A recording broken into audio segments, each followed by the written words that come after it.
फिलिस्तीनी प्रधानमंत्री मोहम्मद मुस्तफ़ा ने मंगलवार को अल अरबिया से कहा कि हमास को गाज़ा के शासन और समूह के हथियारों के मुद्दे पर अपनी अधिकारी की स्थिति स्पष्ट करनी चाहिए।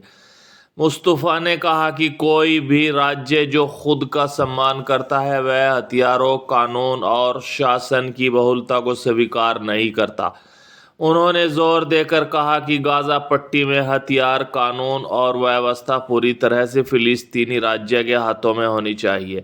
हालांकि फिलिस्तीनी प्रधानमंत्री ने कहा कि इजराइल नहीं चाहता कि फिलिस्तीनी प्राधिकरण फिर से गाज़ा पर शासन करे।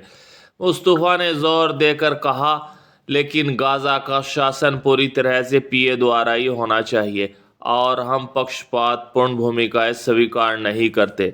उन्होंने कहा कि फिलिस्तीनी सरकार गाज़ा में अपने कर्तव्यों के निर्वहन में पीए का समर्थन करने के लिए अरब राज्यों के साथ सहमत हो गई है।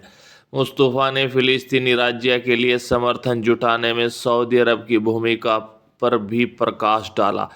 प्रधानमंत्री ने कहा, हमारे सुरक्षा बलों को गाज़ा में अपने कर्तव्यों का निर्वहन करने के लिए मिस्र और जॉर्डन में प्रशिक्षण दिया जा रहा है।